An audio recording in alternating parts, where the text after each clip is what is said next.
On August 15th, 1977, a radio telescope in Ohio detected the most powerful signal ever recorded from deep space. For 72 seconds, something out there was screaming at us, using the exact frequency you would use to communicate across the galaxy. The astronomer who found it was so shocked, he just wrote one word on the printout. Wow. For 48 years, we had no idea where it came from until yesterday. Harvard astrophysicist Avi Loeb just published calculations that will make your blood run cold. On that exact day in August 1977, an object was sitting 600 astronomical units away, pointed directly at Earth. That object is now racing through our solar system at 60 kilometers per s. We call it 3I Atlas, and it is bigger than Manhattan. The math does not lie. The probability that this is a coincidence, 0.66%. That means there is a 99.4% chance that 3I Atlas sent that signal. But here is where it gets terrifying. This thing is not behaving like any comet we've ever seen. It is emitting pure nickel without iron. Something that only happens in industrial manufacturing. It has headlights pointing forward instead of a tail. It is aligned perfectly to pass Mars, Venus, and Jupiter. And in 29 days, on October 29th, it is going to disappear behind the sun where we cannot see what it does next. Scientists are fighting each other in the streets over this. NASA says it is just a comet, but they cannot explain the nickel.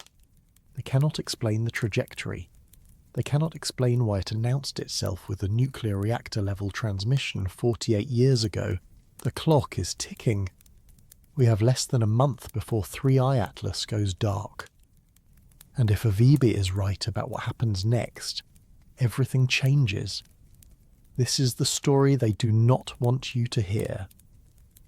If this grabs you the way it grabbed me, hit that like button and subscribe because we are going deep. And tell me in the comments where you are listening from, what time it is there, and the weirdest thing that ever happened to you. Chapter 1. The signal from 3 Atlas breaking the 48-year mystery.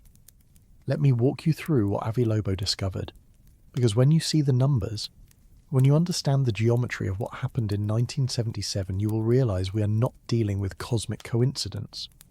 We are dealing with something that defies every probability model we have. September 29th, 2025. That is when Loeb published his calculations. The timing matters because 3I Atlas is approaching fast. And what he revealed in that paper connects two of the most mysterious events in astronomical history. The WOW signal and this interstellar visitor are not separate mysteries. They are the same mystery, separated by 48 years and hundreds of billions of kilometers. Here is what Jerry Ammon saw that night in August. The Big Ear radio telescope at Ohio State University was scanning the sky, doing what it always did, listening for patterns in the cosmic noise. At 10:23 p.m. Eastern Time, the telescope locked onto something in the constellation Sagittarius. The signal strength jumped. Not a little jump, a massive spike. The computer recorded it as 6 Equator Yankee Yankee 1K Echo Hotel, a sequence that meant the signal was 30 times stronger than the background noise. Ian reviewed the printout days later. When he saw those numbers, he grabbed a red pen and circled them. Next to the sequence, he wrote, "Wow," with an exclamation point. That margin note became the name, the WOW signal. And for nearly 5 decades, it remained unexplained. The signal lasted exactly 72 seconds. That is not random. That is how long it takes for Earth's rotation to sweep a fixed point in space through the Big Ear telescope's field of view. Whatever transmitted that signal was not moving. It was sitting at a specific location in the sky, broadcasting at 1420 megahertz, the frequency of neutral hydrogen, the most abundant element in the universe. If you wanted to send a signal that any civilization would recognize as artificial, you would use that frequency. It is the cosmic calling card. But here is what made it impossible to explain. The signal never repeated. They pointed every available telescope back at that same spot in Sagittarius. Nothing. Silence. For 48 years. Astronomers have been checking that location. Every time, nothing. It was as if something out there said hello once and then went quiet forever, until Avi Loeb did the math. Loeb is not a fringe figure. He's the Frank BBE Junior Professor of Science at Harvard University, former chair of the Astronomy Department, former chair of the Board on Physics and Astronomy of the Nationalmies. He has published over 900 papers. He's not some conspiracy theorist working from a basement. His establishment astronomy, or at least he was until he started asking questions that made his colleagues uncomfortable. The question he asked about 3 Atlas was simple. Where was this object in August 1977? 3 Atlas moves in a hyperbolic orbit.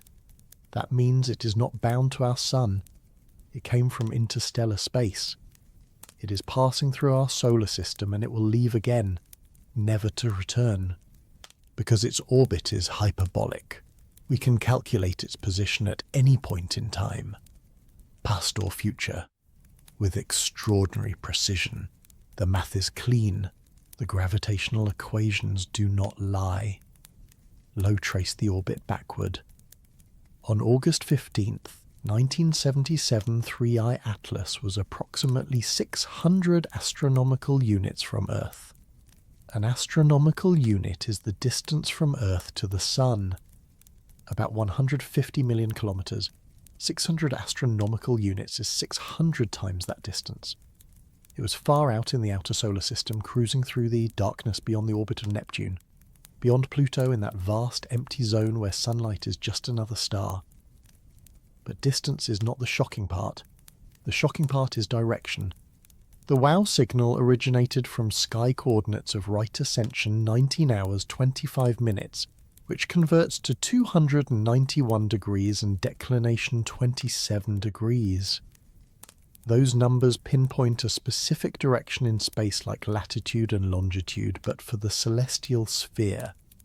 On August 12th, 1977, 3 days before the WOW signal was detected, 3I Atlas was located at right ascension 19 hours 40 minutes, which is 295 degrees and declination 19 degrees. Let that sink in for a moment. The signal came from 291 degrees right. Ascension minus 27 degrees declination. 3-2. Atlas was at 295 degrees right ascension, minus 19 degrees declination. That is a separation of approximately 4 degrees in right ascension and 8 degrees in declination. 4 degrees, 8 degrees on the scale of the entire sky. That is nothing. The full sky is 360 degrees around and 180 degrees from pole to pole. We're talking about an alignment where the signal and the object was separated by less than 10 degrees in a sphere of tens of thousands of square degrees. Loeb calculated the probability. If you pick 2 random directions in the sky, what are the odds they will be aligned to within that margin? The answer is 0.6% less than 1 chance in 160. Put another way, there is a 99.4% probability that this is not a coincidence. Think about what that means. An interstellar object travelling for millions or billions of years through the galaxy happens to be within a few degrees of the exact spot where humanity detected its only confirmed candidate for an extraterrestrial signal. And it was there at the exact time the signal was sent. But Loeb did not stop there. He wanted to know what kind of transmitter could produce the WOW signal from 600 astronomical units away. The detected intensity of the WOW signal was in the range of 54 to 212 Jansky.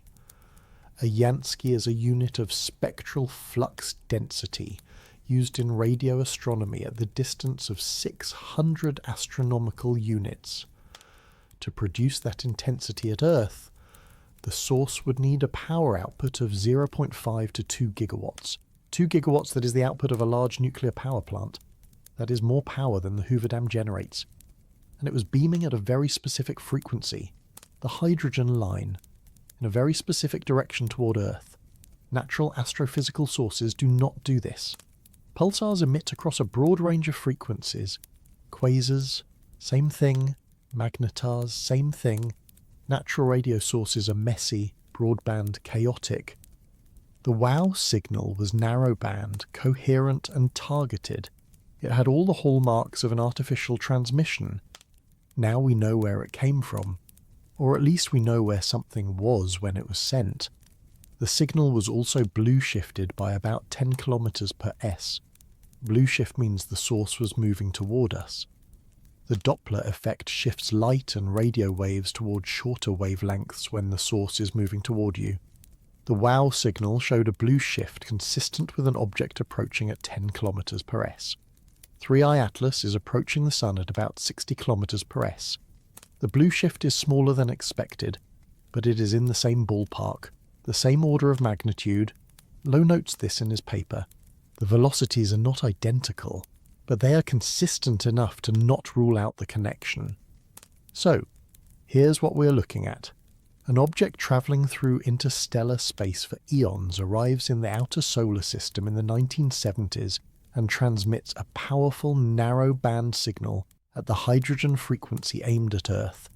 Then it goes silent.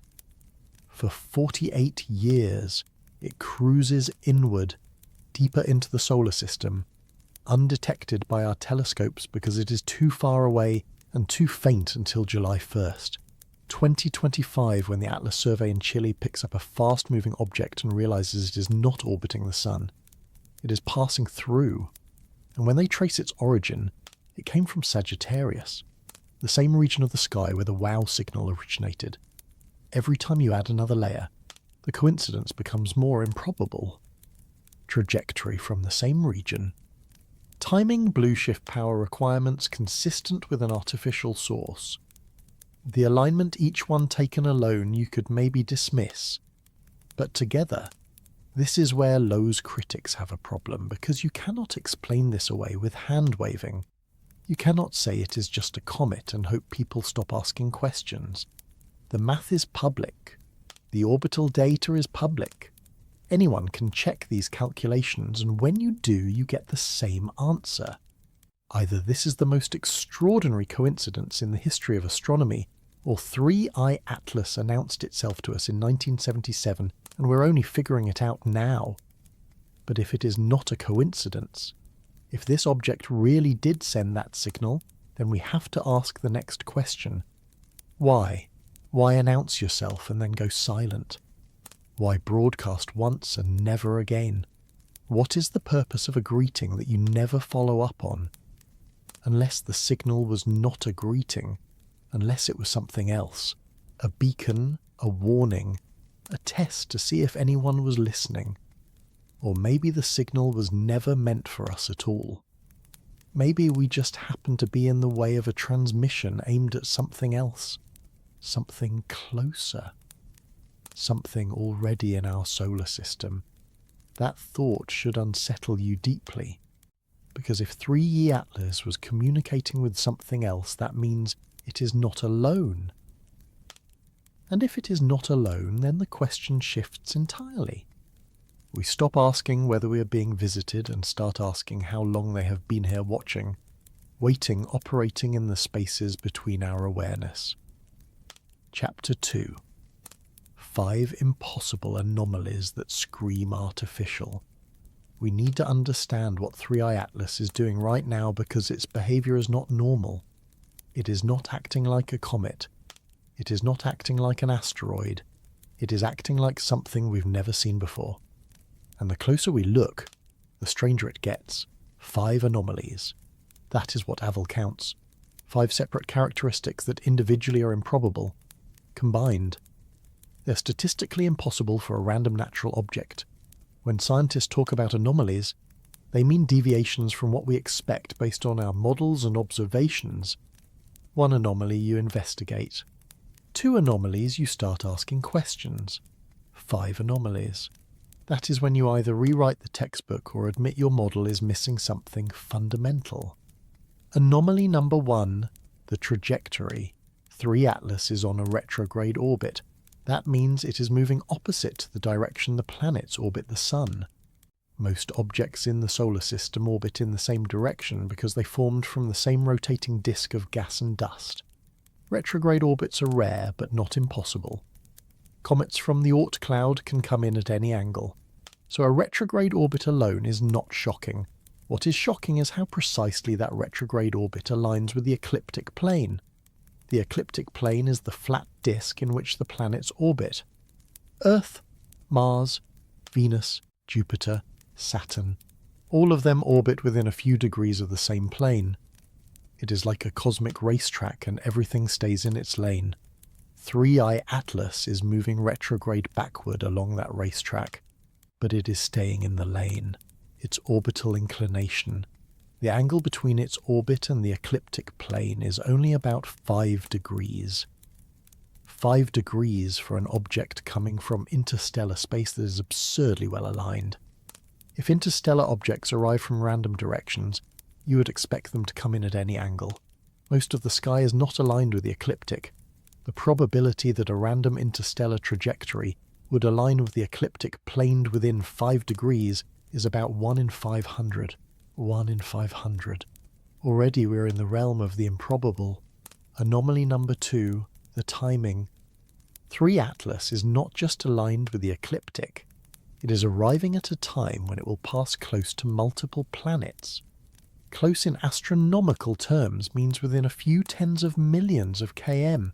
On October 3rd, 2025, just days from now, 3I Atlas will pass within 29 million kilometers of Mars. That is close. Close enough that cameras on spacecraft orbiting Mars will be able to image it in detail. But Mars is not the only near encounter. The trajectory also brings 3I Atlas close to Venus and Jupiter. Not at the same time because the planets are spread out along their orbits, but the orbit of 3 Atlas is shaped such that it crosses near the orbits of all 3 planets. If you take the orbital path of 3I Atlas and randomize the time it enters the solar system, keeping the trajectory the same but changing when it arrives, the probability that it would pass as close as it does to Mars, Venus and Jupiter is about 1 in 20,000. 1 in 20,000. Now we're stacking improbabilities. 1 in 500 for the trajectory alignment, 1 in 20,000 for the timing. Multiply those together and you're approaching 1 in 10 million odds that this is random. But we are not done. Anomaly number 3. The disappearing act. 3 Atlas will reach perihelion, its closest approach to the Sun, on October 29th, 2025. Perihelion is normally the most interesting time for a comet because that is when it is most active. Heated by the Sun, spewing gas and dust, putting on a show. For 3I Atlas, perihelion happens at a distance of about 1.4 astronomical units just inside the orbit of Mars. That is close enough to get a good look, except we will not be able to see it because on October 29th, 3 Atlas will be on the opposite side of the Sun from Earth. The Sun will be directly between us and the object. We will have no line of sight for several weeks around perihelion. 3 Atlas will be hidden from every telescope on Earth and every spacecraft in the inner solar system. This is the perfect time to do something sneaky. If you're an interstellar spacecraft and you wanted to change your trajectory without being observed, perihelion is when you would do it. A burn at perihelion using the Sun's gravity to amplify your thrust in a maneuver called a solar orth is the most efficient way to change your velocity. You get more change in speed for the same amount of fuel because you're deep in the Sun's gravity well when you fire your engines. If 3 Atlas maneuvers behind the Sun, we will not know until it re-emerges in December. And by then, if it has changed course, it could be heading anywhere. That timing feels deliberate, An object travelling for millions of years suddenly times its closest approach to the Sun to coincide with the moment it is hidden from Earth. Maybe it is a coincidence, or maybe someone planned it that way. Anomaly number 4, the anti-tail. Comets have tails. Everyone knows this.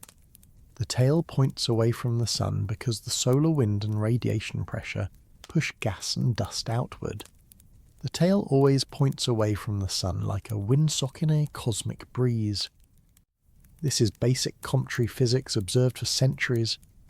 Utterly routine. 3C Atlas does not have a normal tail. It has something else. On July 21st, 2025, the Hubble Space Telescope captured an image of 3 Atlas. The image shows a teardrop-shaped cocoon of dust surrounding the nucleus, but the cocoon is not symmetric. There is more material in front of the object facing the Sun than behind it. The dust is glowing ahead of the nucleus like headlights. This is backwards. This is wrong. Dust should trail behind. Radiation pressure should push it away from the Sun, creating a tail that streams back along the orbit. But instead there is a glow in front, as if the object is illuminated from within, as if it is emitting something forward. Loeb suggests one explanation. If the nucleus does not spin, if it keeps the same face pointed toward the Sun at all times, then the day side would be perpetually hot and the night side would be perpetually cold. Ice on the day side would sublimate, turning directly from solid to gas, and that gas would carry dust particles with it. If the nucleus is not spinning, that outgassing would happen only on the front side, the side facing the Sun, creating a forward glow instead of a trailing tail. But that explanation requires the nucleus to be tidally locked like the Moon is tidally locked to Earth, always showing the same face. Tidal locking happens when an object orbits close to a much larger body for a long time.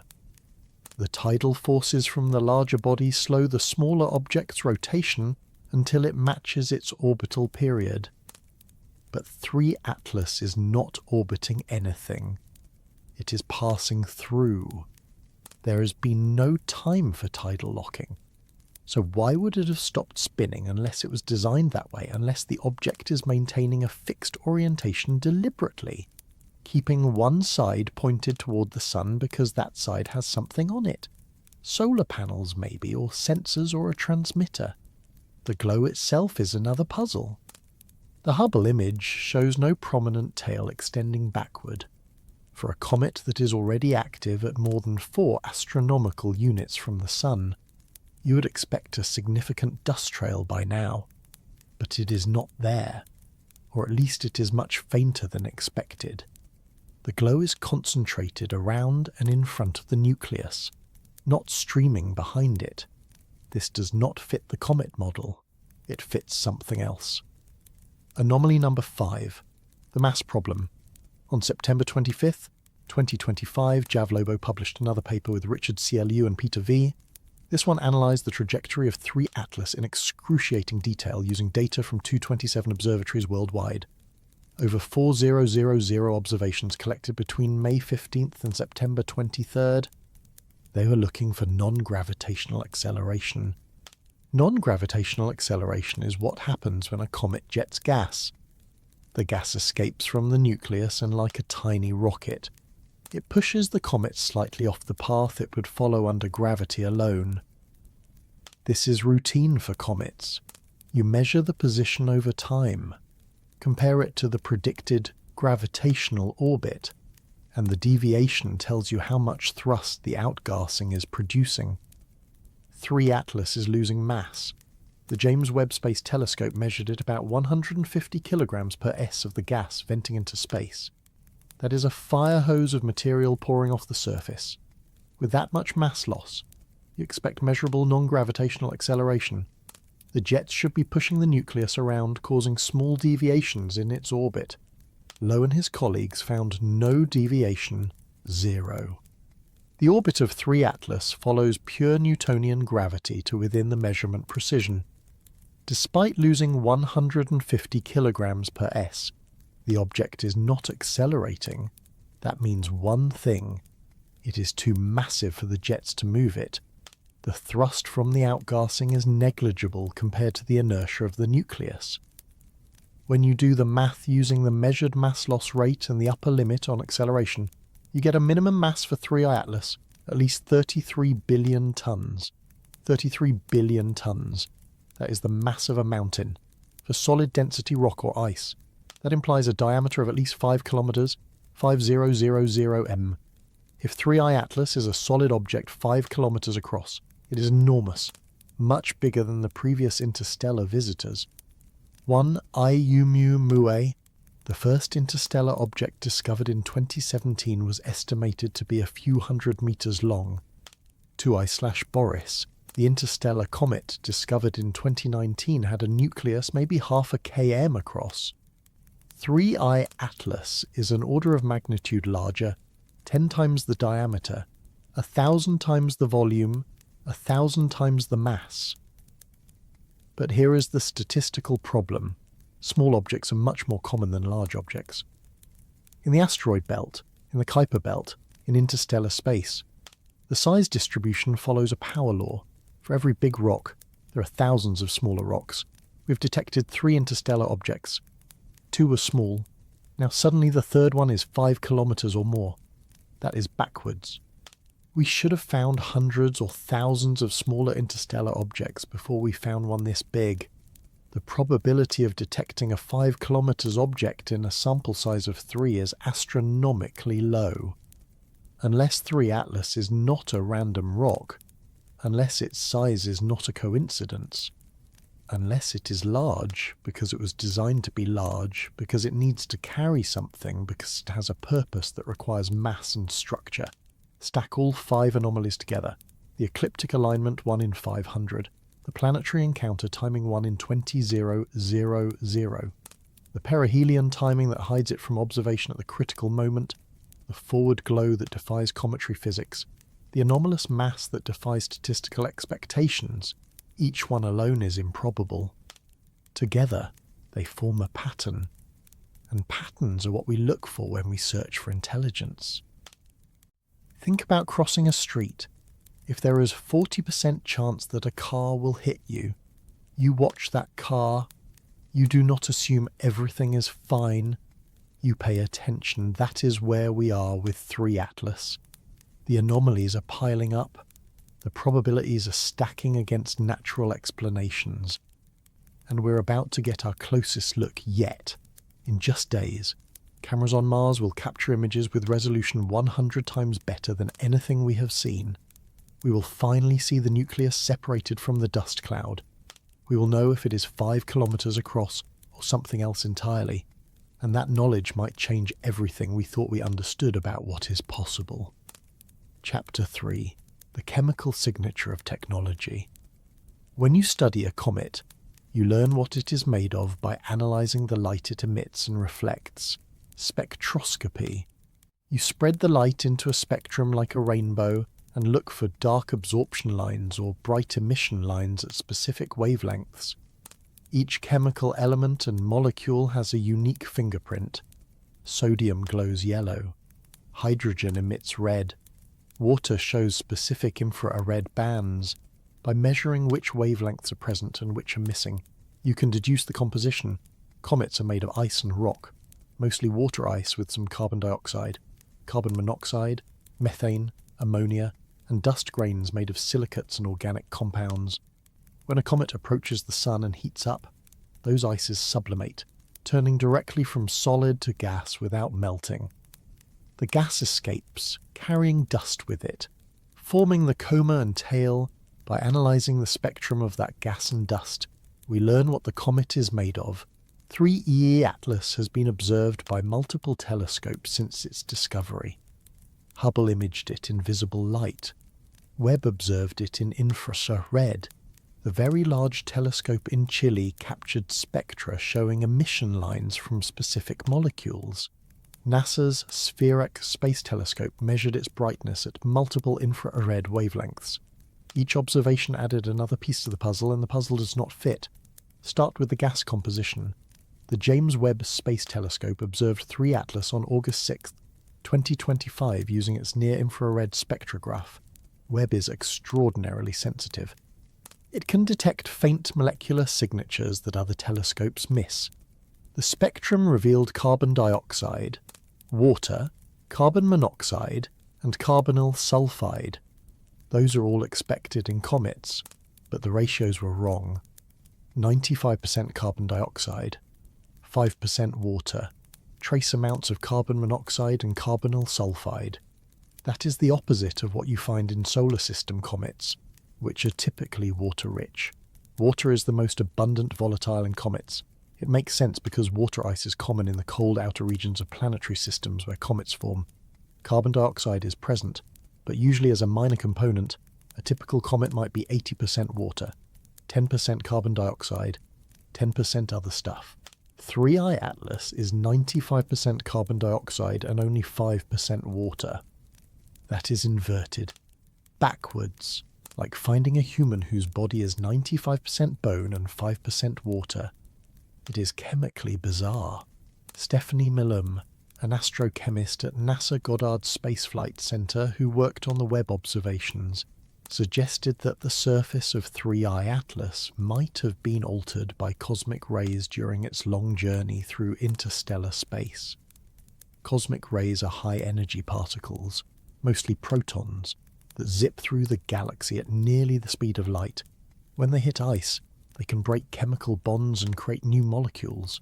Over millions or billions of years that radiation could cook the surface, converting some of the water ice into carbon dioxide and other compounds. Millam called it a cooked shell. That is a reasonable hypothesis, but it has problems. First, cosmic ray bombardment affects the surface, not the interior. When the comet starts outgassing, you would expect the surface layer to blow off quickly, exposing fresh interior ice that has not been cooked. The spectrum should evolve over time, starting carbon dioxide rich and transitioning to water rich as the surface ablates. But 3-2 Atlas has been active for months, and the spectrum is still carbon dioxide dominated. If anything, the carbon dioxide production is increasing as it gets closer to the Sun. Second, other interstellar objects have not shown this. 2I/Borisov. The previous interstellar comet had a composition similar to solar system comets.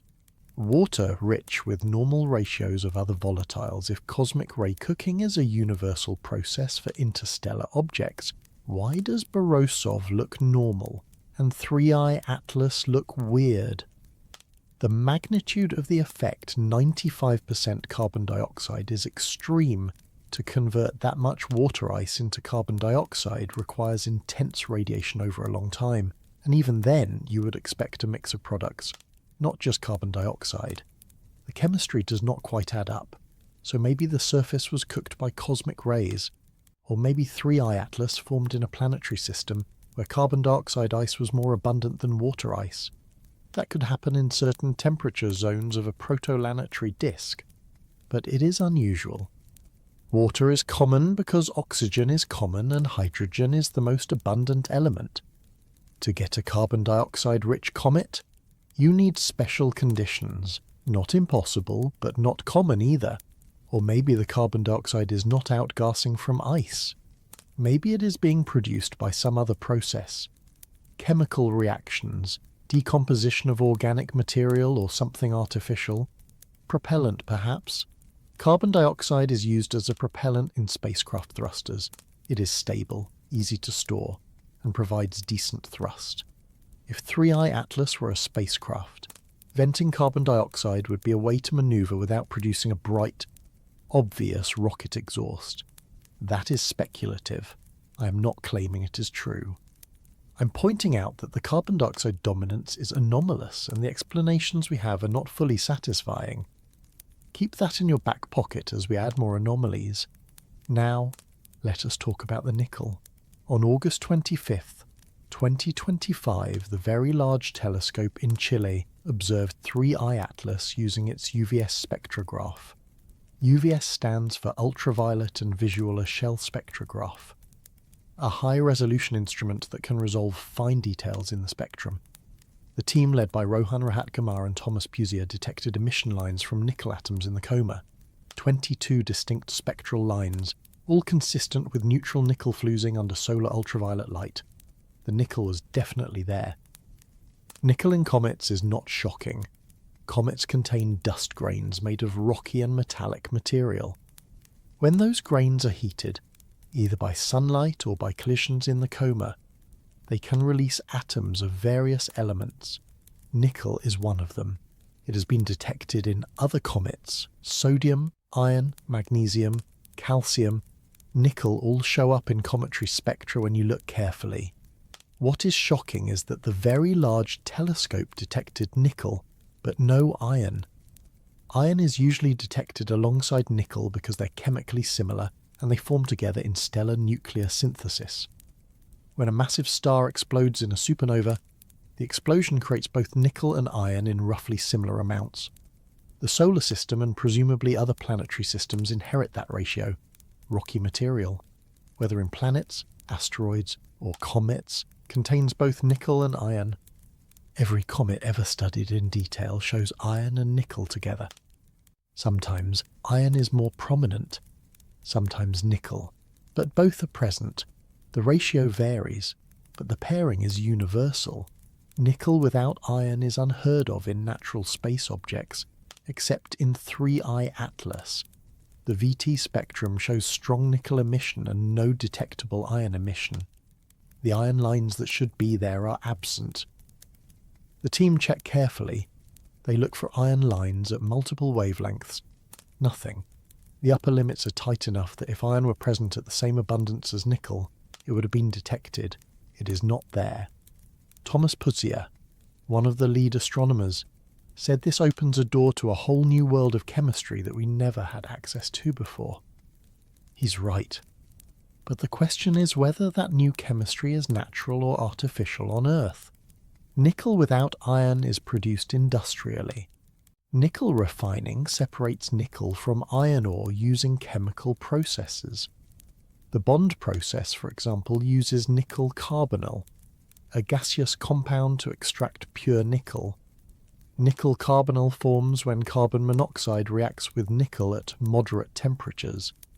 The gas is then decomposed at higher temperatures, depositing pure nickel metal. It is a standard industrial technique. Nickel alloys used in aerospace and engineering are often high-purity nickel with minimal iron. Stainless steel jet engine components, spacecraft structural materials all use refined nickel. When you see nickel without iron, the first thought is industrial processing. Avi made this point explicitly. Nickel without iron is a signature of industrial production of nickel alloys. It is what you would expect from technology, not from a natural rock. And 3 Atlas is shedding this stuff at an increasing rate. When first detected in July at about 3.9 astronomical units from the Sun, the nickel emission was faint. By late August at about 2.8 astronomical units, the production rate had increased 25-fold, 25 times more nickel in just 1 month. The closer it gets to the Sun, the more nickel it produces. The rate of increase is also anomalous. The VT team fit the data to a power law. The nickel production rate goes as the inverse heliocentric distance raised to the power of about 9. Distance to the power of -9, that is an extremely steep dependence. For comparison, typical cometary activity scales as distance to the power of -2 or -3. An exponent of -9 means the activity is ramping up much faster than normal as 3I Atlas approaches the Sun. Why would nickel production increase so dramatically? One possibility is that the surface is layered. Maybe the outer layer is nickel-rich and iron-poor, and as that layer sublimates, it exposes more of the same material underneath, causing the emission to grow. But that requires explaining why the surface is nickel-rich in the first place, and it does not explain the lack of iron. Another possibility suggested by the VT team is nickel carbonyl. If the surface contains nickel carbonyl molecules, those molecules are extremely volatile. They sublimate at very low temperatures, much lower than water ice. Nickel carbonyl could be outgassing even when the comet is far from the sun. And as the temperature rises, the production rate increases rapidly.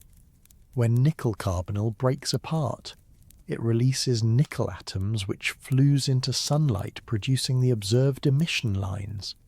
Nickel carbonyl is a real molecule. It exists. It is used in industrial nickel refining. The question is whether it exists naturally in comets. We've never detected it before. Not in solar system comets. Not in interstellar space. It is chemically plausible, but observationally unprecedented. And here is the thing. If nickel carbonyl is present in 3 Atlas, where did it come from? Carbonyl compounds form when carbon monoxide reacts with metals. That reaction typically requires specific conditions, temperatures, and pressures that might not be common in the cold environment of a forming planetary system. Or maybe they're common and we just have not looked carefully enough. Then there is the colour change. In early September, astronomers Michael Yerger and Gerald Roman captured images showing 3I Atlas had shifted from a reddish hue to a vivid green glow. Green colour in comets usually comes from diatomic carbon molecules or cyanogen. The Very Large Telescope detected a steep rise in cyanide production around the same time. Cyanide carbon-nitrogen bonds fusing in sunlight produces that characteristic green glow.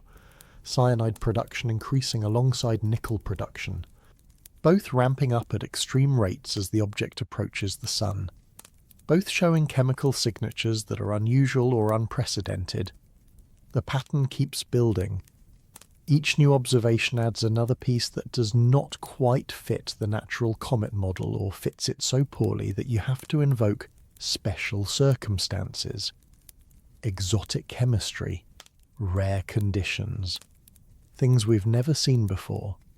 At some point, you have to ask whether we're stacking too many special cases, whether the simplest explanation is not that this is an extremely weird comet with extremely unusual chemistry formed under extremely rare conditions, but rather that it is something else entirely, something that was never a comet to begin with. Chapter 4. The Loeb Scale. How dangerous is it when Avi Loeb started talking about 3I Atlas as potentially technological? He knew he needed a framework, a way to communicate the level of concern without either crying wolf or ignoring a genuine threat. So he developed what is now called the Loeb scale, a ranking system from 0 to 10 that measures the likelihood and potential danger of interstellar objects being artificial. 0 on the scale means definitely natural, an object that exhibits properties consistent with known classes of comets or asteroids. 2I/Boris. The previous interstellar comet would rank as 0. It looked like a comet, acted like a comet, had the chemistry of a comet. No anomalies, no mysteries, just an icy rock from another star system passing through. 10 on the scale means confirmed artificial object on a collision course with Earth that would carry global catastrophic consequences. An existential threat. The kind of scenario where humanity would need to respond immediately with every resource available. Though the response might prove futile, between 0 and 10 the scale gradates through increasing levels of anomaly and threat. Level 1 captures objects with minor deviations or inconclusive data. Level 2 describes unusual properties that still fall within the range of natural phenomena. Level 3 marks persistent anomalies, features that challenge our models but do not yet demand a technological explanation. Level 4 is where 3I sits right now. According to Loeb, Level 4 means multiple anomalies that are difficult to explain naturally. A pattern emerging that suggests possible artificial origin but not yet confirmed. 40% probability that this is technology. 60% probability that it is natural but extremely unusual. Think about that for a moment. 40%. If you were crossing a street and someone told you there's a 40% chance a car will hit you, you would not cross. You would wait. You would watch. You would take the threat seriously. even though it is more likely than not that you will be fine. Level 5 would be reached if additional evidence tips the balance past 50%. More anomalies, stronger signatures, behaviours that cannot be explained by any known natural process. Level 6 means the object is very likely artificial based on multiple independent lines of evidence, though not yet proven beyond reasonable doubt. Level 7 is where you start talking about confirmed technology. The object has manoeuvred in ways that require propulsion. It has transmitted signals.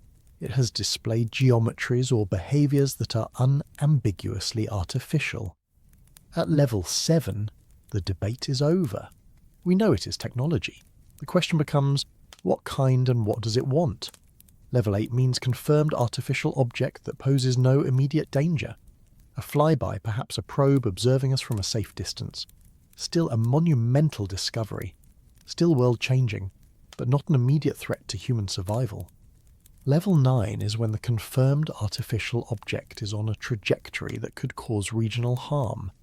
An impact equivalent to a major nuclear strike. Something that could devastate a city or a country but not end civilization. Level 10, as mentioned, is the highest designation. Confirmed artificial body on a collision course with Earth, carrying global consequences. The asteroid that killed the dinosaurs was about 10 kilometers across. 3 Atlas might be 5 kilometers or more. If it were on a collision course at 60 km per s, the impact would release energy equivalent to millions of nuclear weapons. The resulting dust cloud would block sunlight for years. Global temperatures would plummet. Agriculture would collapse. It would be an extinction-level event, but 3I Atlas is not on a collision course with Earth. Its trajectory will keep it at least 1.8 astronomical units away from us. About 270 million kilometres. That is farther than the distance from Earth to the Sun. So even if it is artificial, even if it has hostile intent, it is not currently aimed at us. However, trajectories can change. That is why the perihelion manoeuvre matters so much.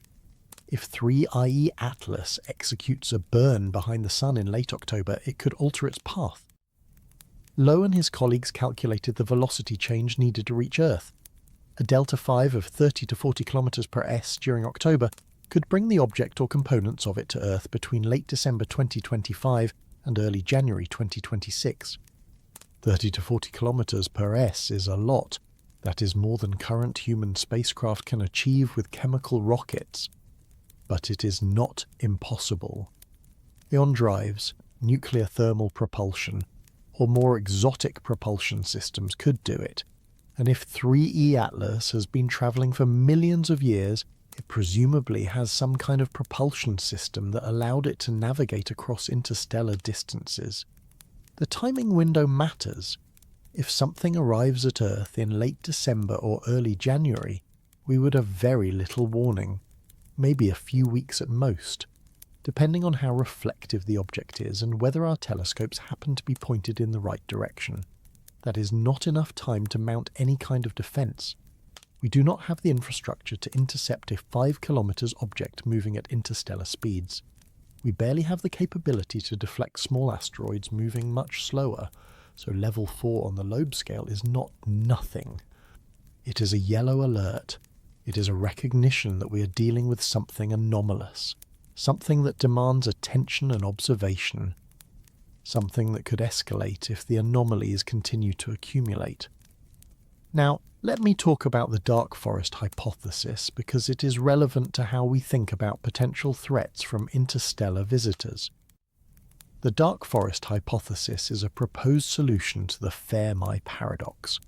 The question of why we have not detected any signs of alien civilizations despite the vast number of stars and planets in the galaxy. The hypothesis popularized by science fiction author Louis Seekin in his novel The Dark Forest goes like this. The universe is like a dark forest. Every civilization is a hunter, moving through the trees trying to survive. The forest is full of other hunters, but you cannot see them, and you do not know their intentions. If you reveal your location by making noise, you risk being targeted by a hunter who perceives you as a threat. The logic is brutal, but simple. Resources are finite. Any civilization that expands will eventually compete for resources. If you encounter another civilization, you have two choices. Cooperate or eliminate the potential threat. But cooperation requires trust, and trust requires communication, and communication takes time. Light-speeded limits mean that by the time you send a message and receive a response, decades or centuries might pass. Meanwhile, the other civilization could be developing weapons or expanding toward your territory. So, the safest strategy under these assumptions is to strike first. If you detect another civilization, you eliminate it before it can become a threat to you. This creates a selection effect. Civilizations that reveal themselves get destroyed. Civilizations that stay quiet survive. Over time, the galaxy becomes filled with silent, paranoid civilizations, each hiding in the dark forest, afraid to make a sound. It is a grim scenario. It suggests that first contact might not be a friendly exchange of knowledge and culture. It might be a preemptive strike by a civilization that sees us as a potential threat and decides to neutralize us before we become dangerous. Is the dark forest hypothesis true? We do not know. It is speculation based on game theory and assumptions about how advanced civilizations might behave. But it is not implausible. History shows that when technologically advanced civilizations encounter less advanced ones, the results are often catastrophic for the less advanced. Colonialism, conquest, exploitation. The pattern repeats. If 3 Atlas is a probe from an advanced civilization, what are its intentions? Is it here to observe, to communicate, to assess whether we are a threat, or is it here to do something more sinister? Loeb mentions the possibility that 3 Atlas would be a mothership, a large carrier that releases smaller probes as it passes through the solar system. The smaller probes could be sent to investigate planets, moons, or other objects of interest. They could be reconnaissance drones. They could be weapons. We wouldn't know until they deploy. The trajectory of 3I Atlas makes this plausible. Passing close to Mars, Venus and Jupiter means that small probes ejected from the main object could reach those planets with minimal additional thrust. A probe ejected toward Mars when 3-2 Atlas is at closest approach would only need a few chems of Delta V to intercept. That is achievable with simple chemical propulsion. Earth is trickier because 3-2 Atlas never comes very close to us. But if it maneuvers at perihelion, it could adjust its trajectory to release probes that reach Earth. Or it could already have released probes months ago and we would not know, because we cannot detect objects smaller than about 100 m at interstellar distances. This is why Loeb is advocating for increased monitoring. The Galileo project which he leads operates observatories that scan the sky for unidentified anomalous phenomena. If 3I Atlas does release probes, and if those probes enter Earth's atmosphere or begin maneuvering near Earth, the Galileo project instruments should be able to detect them. The project currently has 3 observatories, one in Massachusetts, one in Pennsylvania, and one in Nevada. They use a combination of optical and infrared cameras, as well as algorithms to identify and track objects that do not follow normal flight patterns. Aircraft, satellites, meteors, all have predictable trajectories and characteristics. An alien probe would stand out. It would maneuver in ways that defy aerodynamics. It would emit or reflect light in unusual ways. It would be detectable, assuming we are looking. But detection is only the first step. If we detect alien probes, then what do we attempt communication? Do we try to capture one? Do we treat it as a threat and attempt to destroy it? These are questions that governments and military should be thinking about. But as far as anyone can tell, there are no established protocols for dealing with alien technology in near-Earth space. The October 29th perihelion passage is the critical moment. That is when 3 Atlas will be most active, heated by the sun and hidden from view behind the solar disk.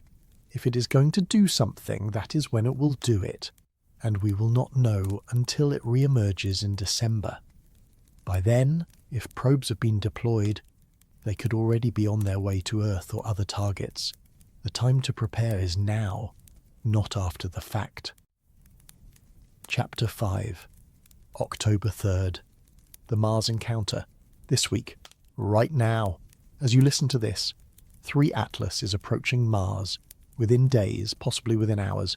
Depending on when you're hearing this, the object will pass within 29 million kilometers of the red planet. That might sound far, but in astronomical terms, it is incredibly close. Close enough that spacecraft orbiting Mars will be able to capture images with unprecedented detail. The high-rise camera aboard NASA's Mars Reconnaissance Orbiter is the key instrument. HiRISE stands for High Resolution Imaging Science Experiment. It is one of the most powerful cameras ever sent to another planet, designed to scout landing sites for Mars rovers. It can resolve features as small as 1 meter across on the Martian surface from orbit. But on October 3rd, heroes will not be pointed at Mars, it will be pointed at 3Y Atlas, and from a distance of 29 million kilometers, it will achieve a pixel resolution of about 30 kilometers. That means each pixel in the image will represent roughly 30 kilometers of the object's surface. 30 kilometers per pixel does not sound impressive compared to the close-up images we get of Mars where individual boulders are visible. But for an interstellar object moving at 60 kilometers per s, this is revolutionary. No spacecraft has ever gotten this close to an interstellar visitor. When Oumuamua passed through in 2017, we only detected it after it had already made its closest approach to the Sun and was on its way out. We got blurry images from ground-based telescopes, not enough to resolve any surface features. 2I/Borisov was observed in more detail, but again only from Earth-based telescopes. The resolution was limited. 3I Atlas is different. We have spacecraft positioned near Mars and 3 Atlas is passing right by them. For the first time, we will get a resolved image of an interstellar object. We will be able to separate the nucleus from the surrounding dust cloud. We will see the shape, the surface features, the brightness distribution. If there are large-scale structures on the surface, if the object is not a simple irregular lump of rock and ice, HiRISE should be able to detect it. What are we looking for? Several things. First, the size. The current estimates for the nucleus of 3I Atlas range from about 0.5 km to 5.5 kilometers in diameter. That is a huge uncertainty. I will narrow that down by measuring how much sunlight the brightest pixels reflect, and by assuming a reasonable value for the surface reflectivity called albedo, astronomers can calculate the surface area of the nucleus. From the surface area and an assumed shape, they can estimate the diameter. If the nucleus turns out to be at the larger end of that range, 5 kilometers or more, then the mass problem becomes acute. As mentioned earlier, finding such a large interstellar object so early in our search is statistically implausible. It would strengthen the argument that 3 Atlas is not a random rock, but something deliberately constructed. Second, the shape. Natural comets and asteroids tend to be irregular potato-shaped with cratered surfaces and rough terrain. They are rubble piles, collections of smaller fragments held together by gravity or monolithic chunks of rock and ice that have been battered by impacts over billions of years. If 3 Atlas has a highly regular shape, if it is spherical or cylindrical or has flat surfaces and sharp edges, that would be a red flag. Artificial objects have geometries that natural objects do not. Think about Oumuamua. It was described as elongated with a length-to-width ratio of about 10:1, like a cigar or a pancake, depending on which interpretation you believed. Some researchers suggested it could be a fragment of a planet torn apart by tidal forces. Others suggested it could be a light sail. a thin reflective sheet used for propulsion by reflecting sunlight. The debate was never resolved because the images were too blurry. We could not see enough detail to distinguish between the possibilities. With 3 Atlas, we might finally get that detail. If high-risk images show irregular geometry, if the object has symmetry that natural processes do not produce, it will be impossible to ignore. Third, the dust cloud. HERO should be able to see how the dust is distributed around the nucleus. Is it symmetric? Is it concentrated in certain directions? Does it show jets or plumes emanating from specific locations on the surface? Comets often have active regions, spots where subsurface ice is exposed and outgassing occurs. Those jets can be highly directional, producing plumes that look like geysers. If the dust cloud around 3 shows unusual structure, if there are plumes pointing in directions that do not make sense for natural outgassing, that would be another anomaly to add to the list. For example, if there are jets pointing sideways or backwards relative to the Sun, that would suggest active maneuvering rather than passive sublimation. Fourth, precursor objects. This is speculative but important. If 3 Atlas has released smaller probes, and if those probes are ahead of the main object on trajectories toward Mars, HER might be able to detect them. Ground-based telescopes cannot resolve objects smaller than about 100 m at the distance of Mars. But high.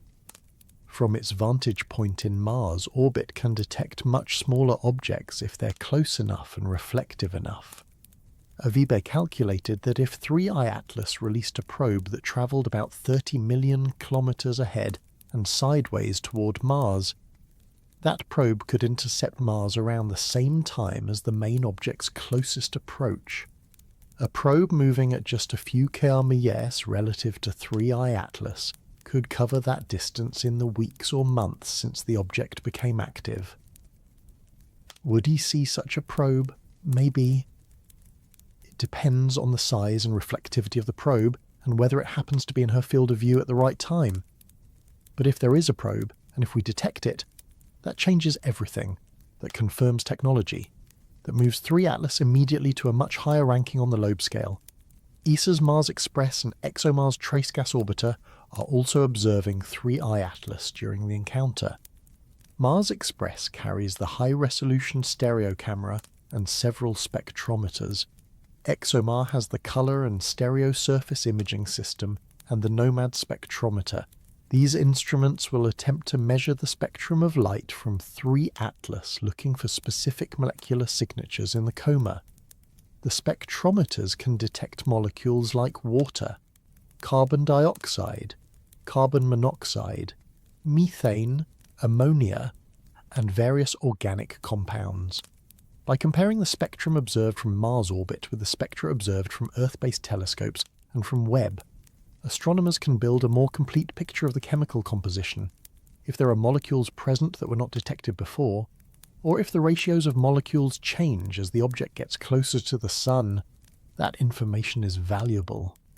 Caution that 3 Atlas will be relatively faint and far away, so the images from Mars Express and ExoMars might not be spectacular.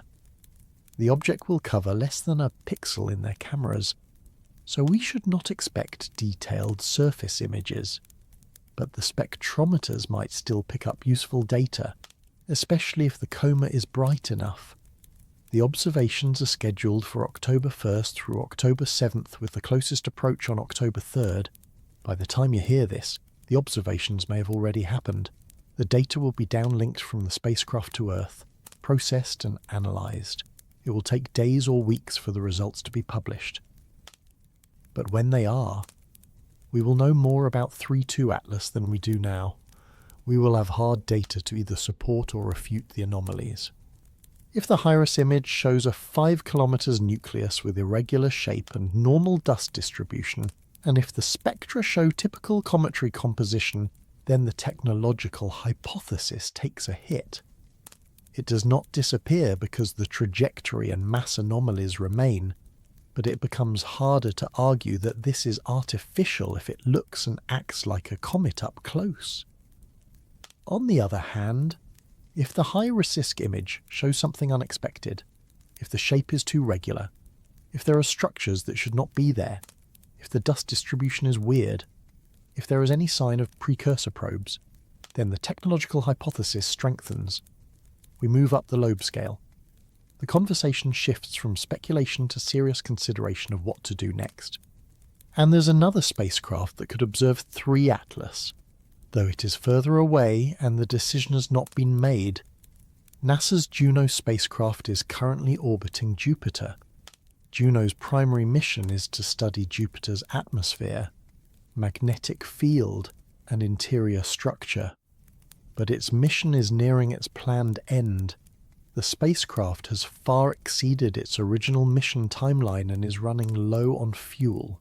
In March 2026, 3-2 Atlas will pass relatively close to Jupiter, about 25 million kilometers away. That is not as close as the Mars encounter, but it is still close enough for Juno's instruments to observe the object. Juno carries cameras, spectrometers, and a particle detector. It could analyze the composition of the coma in more detail, measuring isotopic ratios and trace elements that are difficult to detect from Earth. Avi Loeb and others have advocated for redirecting Juno to intercept 322 Atlas. It would require a trajectory change, a burn of Juno's engines to put it on a path that brings it closer to the object. The maneuver would need to happen soon in mid-September or early October to set up the March encounter. After the encounter, Juno would not have enough fuel to return to Jupiter orbit. The spacecraft would be sacrificed for this one observation. NASA has not committed to the maneuver. The decision involves trade-offs. Juno is still collecting valuable data about Jupiter. Ending the mission early to chase an interstellar object is a gamble. If 3 Atlas turns out to be a boring comet, the scientific community would question whether it was worth sacrificing Juno. But if 3 Atlas is something extraordinary, the data from a close encounter could be priceless. The Mars observations happening right now will likely influence NASA's decision. If the October 3rd data show significant anomalies, the case for redirecting Juno becomes much stronger. If the data shows nothing unusual, NASA will probably keep Juno focused on Jupiter. Either way, we're about to learn a lot more about what we're dealing with. Chapter 6, October 29th. The Disappearing Act Behind the Sun, October 29th, 2025. Mark that date. That is when 3I Atlas reaches perihelion, its closest approach to the Sun. For any comet, perihelion is the most dramatic moment. The Sun's heat intensifies, ice sublimates at maximum rate, the coma brightens, the tail extends. It is when comets put on their best show, when they're most visible, most active, most interesting to observe. But we will not see it. On October 29th, 3E Atlas will be on the opposite side of the Sun from Earth. The geometry of the orbits places the Sun directly between us and the object. For several weeks before and after perihelion, 3 Atlas will be lost in the solar glare, invisible to every telescope on Earth and every spacecraft in the inner solar system. This is not unusual. Comets often pass behind the Sun from our perspective. It is frustrating for astronomers because they miss the peak activity. But it happens. The orbital mechanics do not care about our viewing convenience. Objects go where gravity takes them, except with 3I Atlas. The timing feels deliberate. An object that has travelled for millions or billions of years. An object with a trajectory that aligns with the ecliptic plane to within 5 degrees. An object that passes close to Mars and Venus and Jupiter at just the right times. Also happens to reach its closest approach to the Sun when it is perfectly hidden from Earth's view. One more coincidence stacked on top of all the others. If you were designing a spacecraft and you wanted to do something without being observed, perihelion behind the Sun is exactly when you would do it.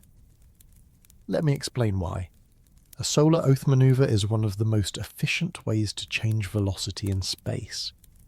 The principle is simple.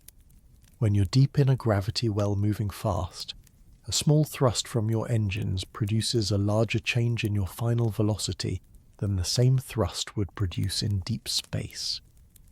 It is like pushing on a swing at the bottom of its arc versus pushing at the top. The timing matters. At perihelion, 3I Atlas will be about 1.4 astronomical units from the Sun, roughly 210 million kilometers.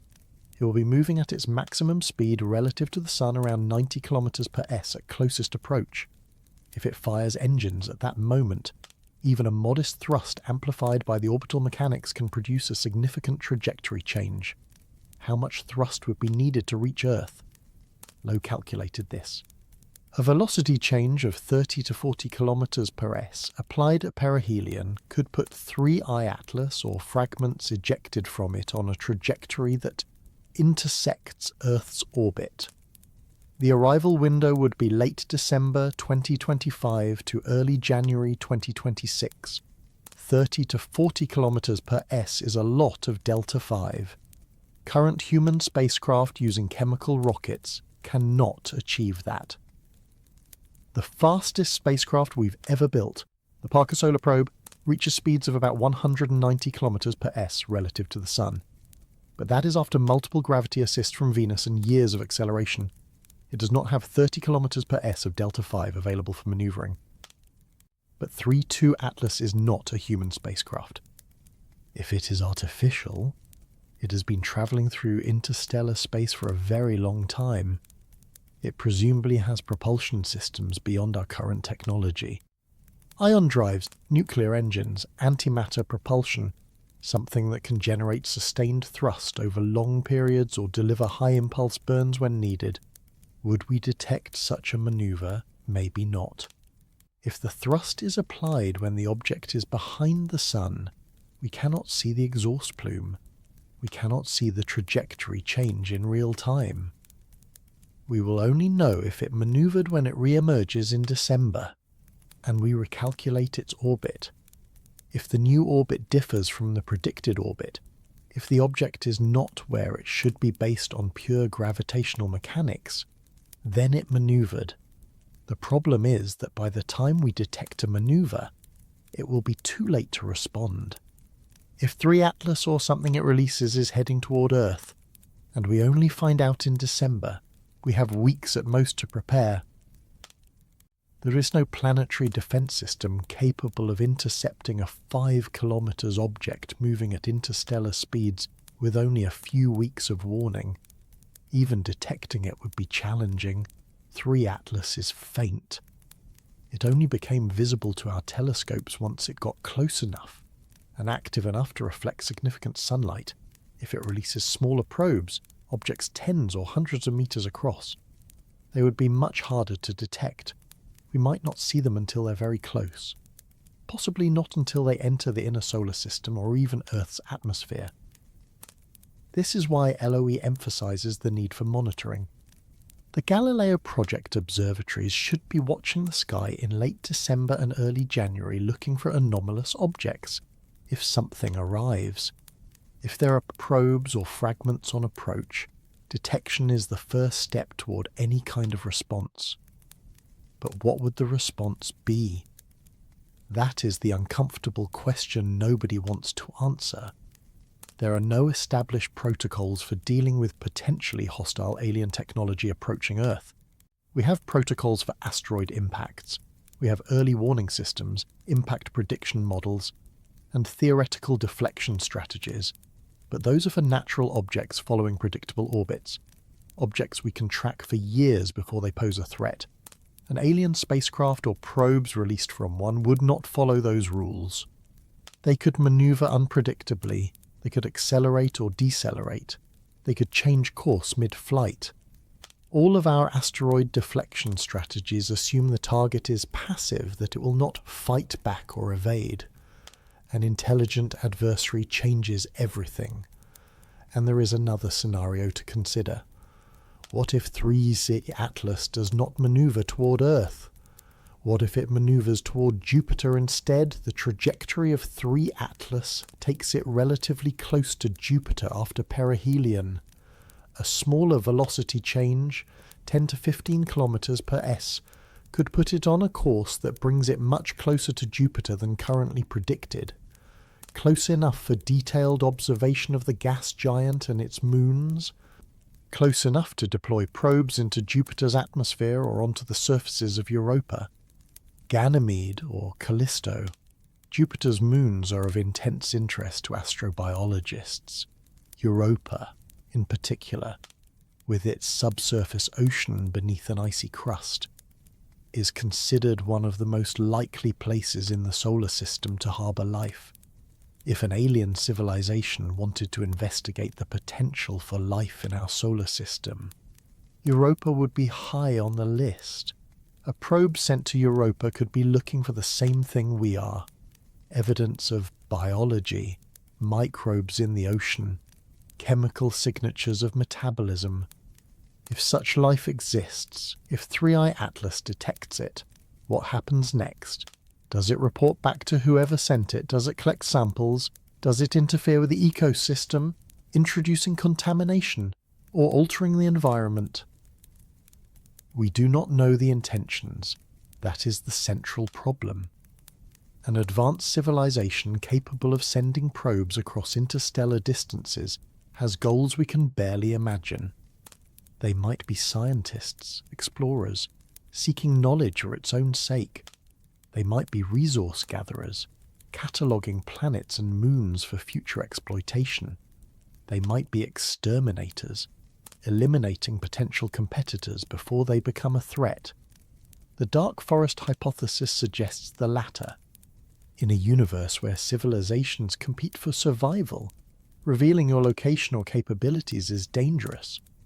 If 3E Atlas is a probe from such a civilization, its mission might be reconnaissance followed by neutralization, observe, assess, and if necessary, eliminate. That sounds like science fiction. It sounds paranoid. But history shows that when technologically superior civilizations encounter less advanced ones, the outcomes are often tragic for the less advanced. We have no reason to assume that pattern will not hold at the interstellar scale. Loeb does not claim to know what 3 Atlas is or what its purpose might be. He simply argues that we should not dismiss the possibility of technology without thoroughly investigating. And the October 29th perihelion passage is the key moment. If the object is going to reveal its nature, if it is going to do something that cannot be explained as natural comet behaviour, that is when it will happen. The challenge is that we will not see it happen. We will be blind during the critical period. All we can do is wait for it to re-emerge in late November and early December. Recalculate its trajectory and look for deviations. If it followed the predicted path, if it shows no signs of manoeuvring, then maybe the technological hypothesis weakens. But if it is not where it should be, if the orbit has changed in ways that require thrust, then we have our answer. And then the real questions begin. Questions about what we do. Questions about whether we try to communicate or prepare for defense. Questions about whether humanity can unite in the face of an external threat, or whether we fragment into competing factions arguing about how to respond. Questions we've never had to seriously confront because until now, the possibility of alien visitors was theoretical. 3 Atlas makes it real. In less than a month, we will know more. We will have data from the Mars flyby. We will see how the object behaves as it approaches the Sun. And then after it disappears behind the solar disk, we wait. We watch. We hope that when it re-emerges, it is still just a comet. But we prepare for the possibility that it is not. Chapter 7. The conspiracy theory is exploding right now. When something mysterious happens, when official explanations feel incomplete, the internet fills the vacuum with speculation. 3 Atlas has become a lightning rod for conspiracy theories, and in the past 48 hours, the chatter has intensified. Forums, social media, YouTube channels, Everyone has a theory about what is really going on. Some of these theories are harmless speculation, people wondering, asking questions, connecting dots that might not actually connect. But some theories have gained traction, spreading through communities that already distrust official narratives, and a few of those theories touch on something uncomfortable. The possibility that information is being withheld, that we're not being told the full story, that there are things happening behind closed doors that the public does not know about. Let me walk through what people are saying, not because I endorse these theories, but because they reveal something about how we process uncertainty and threat. The slowing down theory. In the last 72 hours, claims have appeared on Reddit and other platforms suggesting the 3I Atlas is decelerating, that its velocity relative to the Sun is decreasing in ways that cannot be explained by gravity alone. If true, this would be huge. Natural objects do not slow down unless they are thrusting against their direction of travel. A comet can speed up slightly due to outgassing jets, but slowing down requires firing engines backward, which comets do not do. The problem is that the claims are not well sourced. People cite vague references to observations or leaked data without providing specifics. When you try to track down the original source, it evaporates. That does not mean the claims are false, but it does mean they're unverified, and unverified claims in a high-stakes situation are dangerous because they can cause panic or misdirect attention. What we do know is that Loeb's paper analysed the trajectory through September 23rd and found no measurable non-gravitational acceleration. If 3IE Atlas was slowing down, it would show up in the orbital data as a deviation from the predicted path. As of late September, no such deviation was detected. That does not rule out a more recent manoeuvre, but it suggests that if deceleration is happening, it started after the data cutoff. Then there is the pulse theory. Some people claim that 3I Atlas is emitting regular pulses of energy every 17 minutes. 17-minute intervals allegedly detected by radio telescopes or other instruments, though again no official confirmation has been published. 17 minutes is oddly specific. It is not a round number. It does not correspond to any obvious natural period like a rotation rate or orbital resonance. If the pulses are real, they would be hard to explain naturally. Pulsars emit regular pulses, but pulsars are neutron stars, and their periods are measured in milliseconds to seconds, not minutes. 17-minute pulses from a small object would require some kind of active process, a mechanism that turns on and off with precise regularity. That could be artificial. A beacon perhaps? A signal indicating the object's positional status. Or it could be a data transmission, packets of information being sent at regular intervals. But we have to be careful. Radio astronomy is hard. Interference from human sources, satellites, ground-based transmitters can create false signals that look like they're coming from space. Distinguishing real extraterrestrial signals from terrestrial noise requires rigorous analysis. The WOW signal was remarkable because it passed all the tests. It had the right characteristics, the right duration, the right frequency. The 17-minute pulses, if they exist, need to be verified by multiple independent observatories before we take them seriously. Another theory circulating is about transparency. Why is there so little information being released about 3 Atlas? NASA and other space agencies have been relatively quiet. There are official statements, basic facts about the orbit and composition, but not much detail. Some people interpret the silence as suspicious, as if information is being deliberately withheld to prevent panic. The counter-argument is straightforward.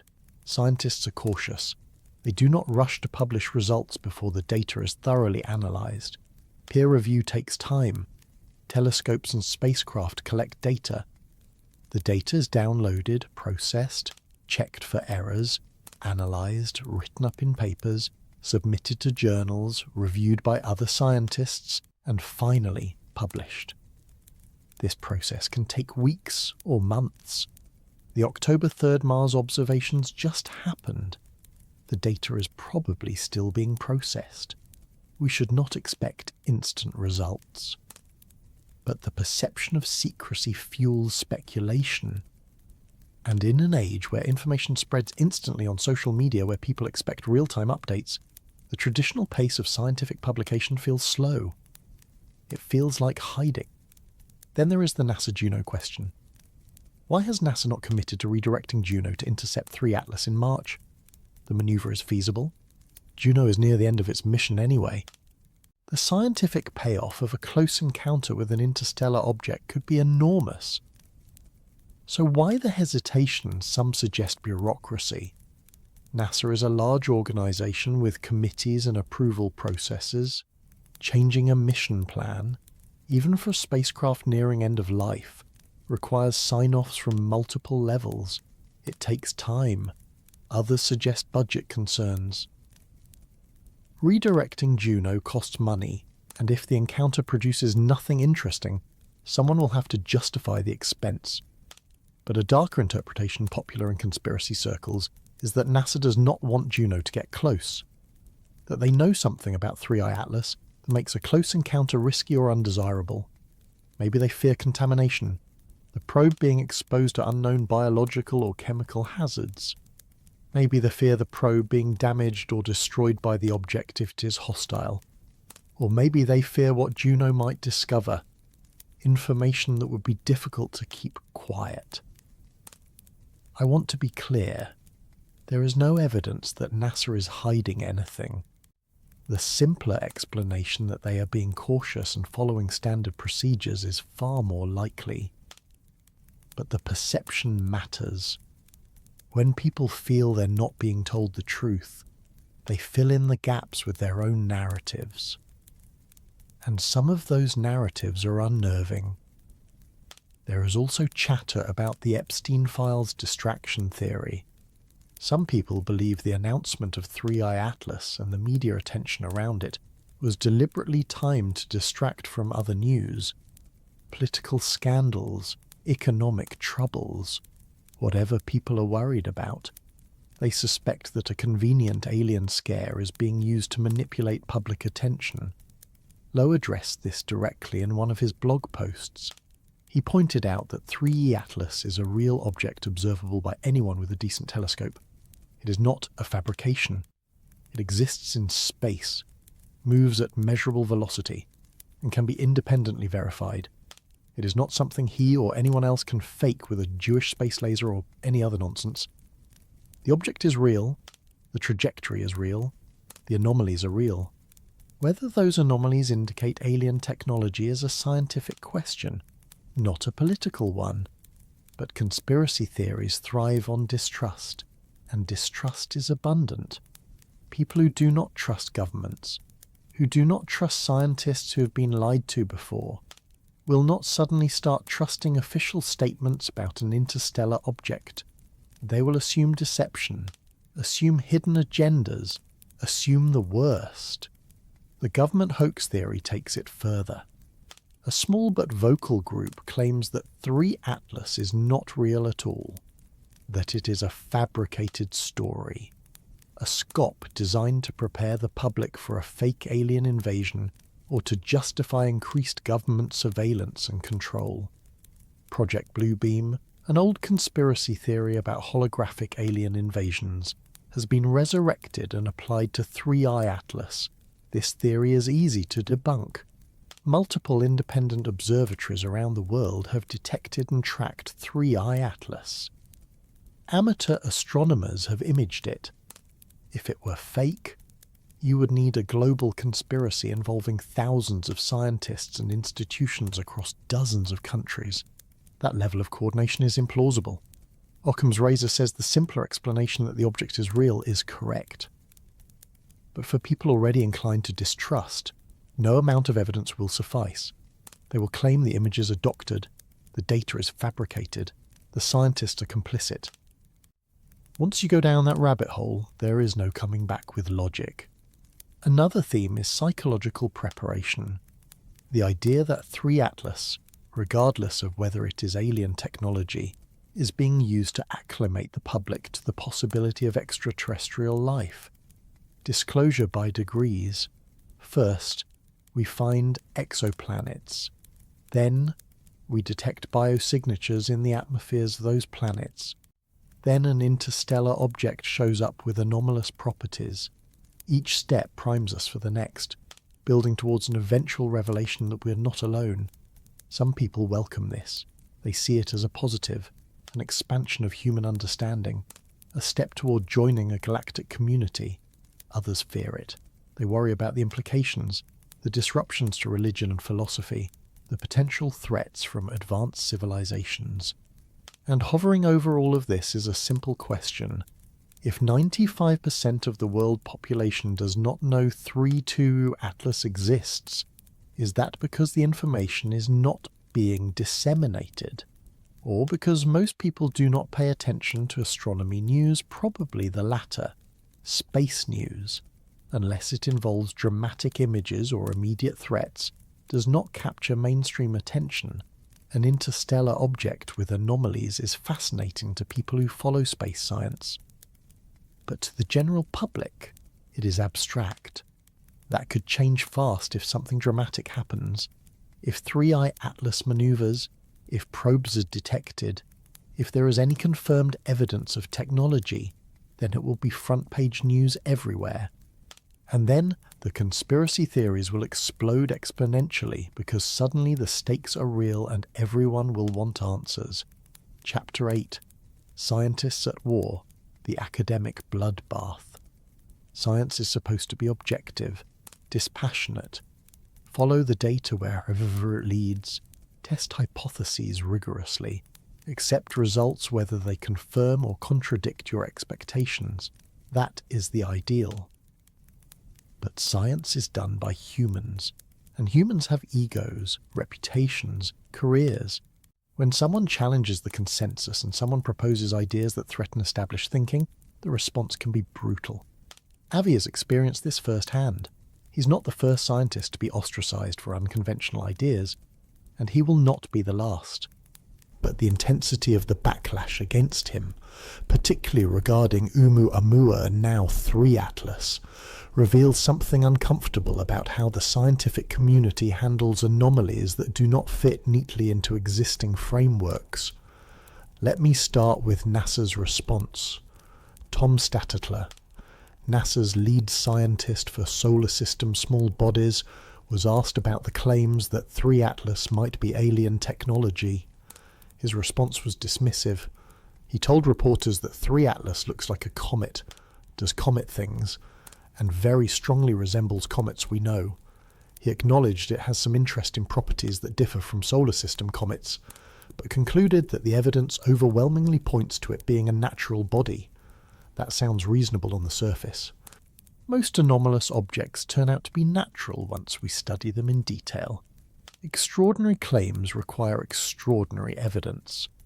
And so far, the evidence for 3-eye Atlas being artificial is circumstantial. But notice what Statler did not address.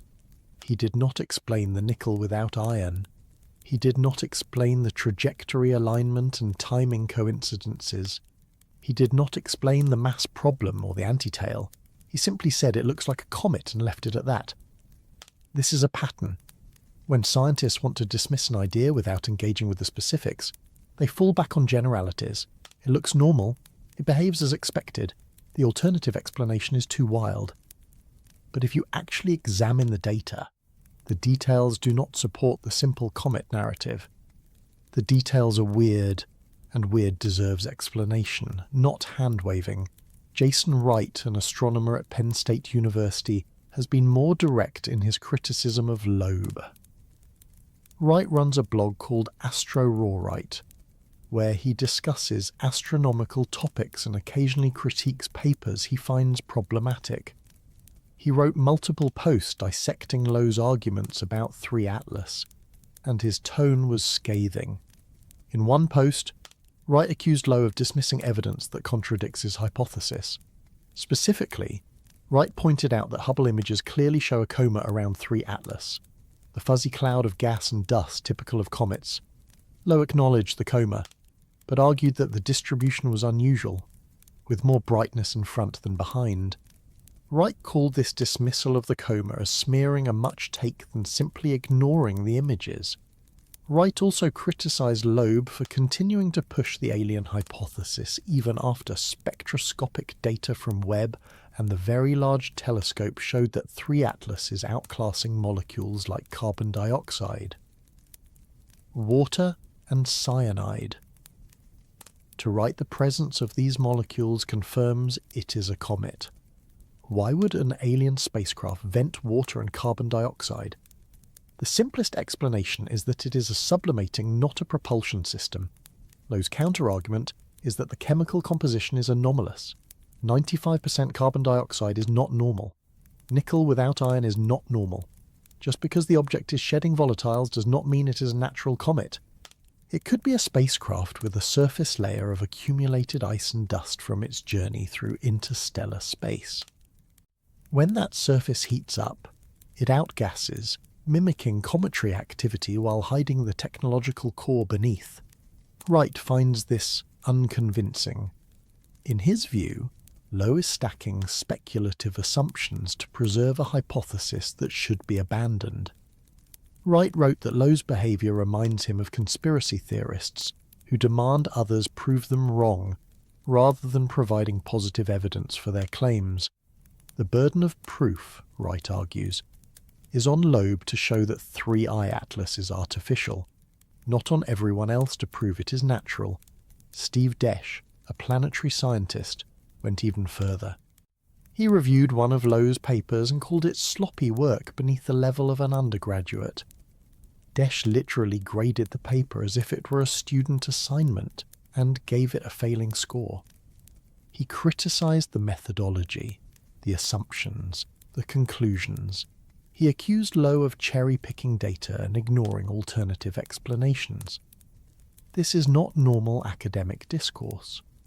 Peer review can be harsh, but publicly mocking a colleague's work, comparing it to undergraduate mistakes, crosses a line.